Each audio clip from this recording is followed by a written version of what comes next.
Okay, so I have a question or maybe thinking process here. Yeah, yeah, yeah, So in the model, right, on one yeah, side of the spectrum, there's also something called patent pledging that is getting very popular in the recent yeah, times, yeah. especially in sectors like healthcare or electric vehicle.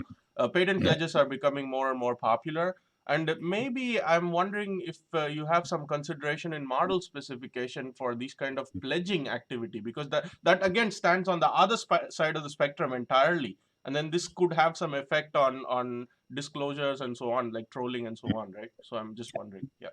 That's possible, actually, that's possible. So in the early stage, actually, this is also one of our view. Mhm. So the problem, no, no, not the problem. The view in this kind of patent pledge actually means this type of firm in the high tech and IT industry, they hold a lot of patents. Mhm. So in some sense, they're going to use this patent as a collateral and borrow money from the bank.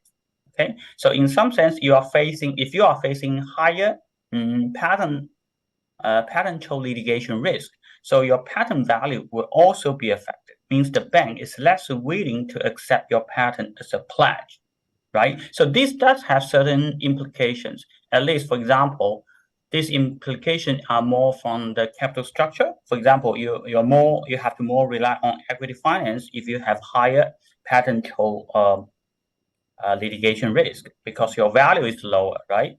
So indirectly, if you say they change their capital structure, well, for sure it's possible they're going to change their R&D disclosure policy as well. Mhm. So I have to say yes, it is possible that there's an indirect impact on the R&D disclosure through the patent pledge channel. That's possible. Mhm. And actually, we also find some of the result. So we find is actually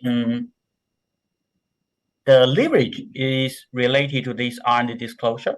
So means if you have high leverage, actually you have low R&D disclosure.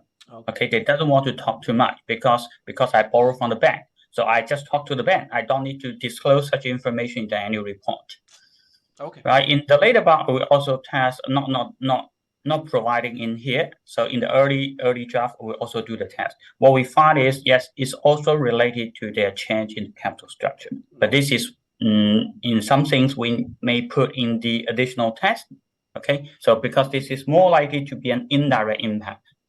Okay, so this whole ideology of discussion is very interesting because I see it from the technical perspective, not the finance or the legal perspective, right? Mhm. So I Yeah. think this is very interesting when you talk about the capital structure and the associations and all the changes that's happening. So very nice. Thank you. Thank you. Thank you. So